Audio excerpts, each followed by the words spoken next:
इंग्रजीचा अभ्यास करत असताना दोन कॉन्सनंट मिळून कसं अक्षर तयार होतं आणि त्याचं इंग्रजी वाचन कसं करायचं ते आपल्याला समजून घ्यायचंय. ओके, इकडे लक्ष द्या. काय आहे हे अक्षर सांगा मला, वाचा. काय सी आणि एच, सी आणि एच स्पेलिंग सांगा मला पहिले. सी एच म्हणजेच काय उपयोग होतो त्याचा वाचताना आपण च म्हणून उपयोग करतो, बरोबर आहे. आता सी एच चा च हा उपयोग होताना इकडे लक्ष सगळ्यांचं पहिलं स्पेलिंग वाचून दाखवा मला. H T, C H E म्हणजे च वर मात्रा चे आणि त्याला एस टी जोडला, चेस्ट. काय शब्द आहे? चेस्ट. मोठ्याने बोलत चला.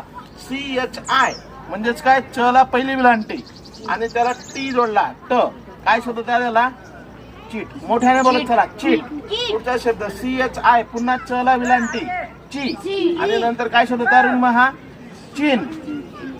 पुढचा शब्द C H double E R, cheer. शाबास. C H I C K, cheek. मोठ्याने बोलत चला Bhavna. B E N C H, bench.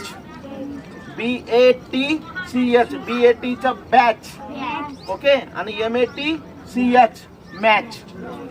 जसं आपण सी एच पाहिला तसं आता आपण सी एस एच पाहणार आहोत. एस एच आणि एस एच जोडून आला का त्याच्यापासून काय तयार होतं बेटा? मग पहिला शब्द आहे बघा, S H double E P. आता एस एच चा श आपल्याला माहिती आहे आणि डबल ई कशासाठी येते? दुसऱ्या विलांटीसाठी, बरोबर आहे.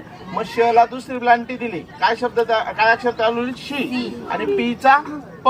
काय शब्द तयार झाला मग? शीप. Very good. शीप म्हणजे मेंढी.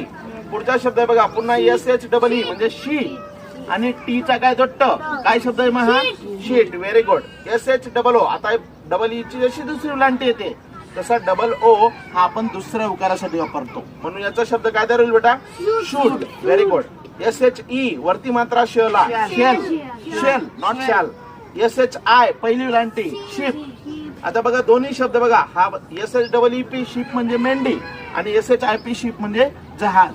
स्पेलिंग मध्ये फरक आहे फक्त आणि अर्थ मात्र वेगळा आहे, लक्षात घ्या. पुढचा शब्द काय? C A S S, cash. F I S H, fish not fash, fish. आणि D I S H, dish. तर या पद्धतीने जर आपण वाचन केलं तर आपलं इंग्रजी वाचन हे चांगल्या पद्धतीने.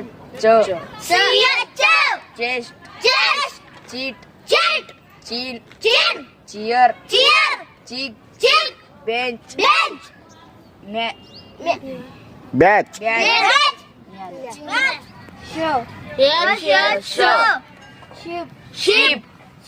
Sheet, shoot, shell,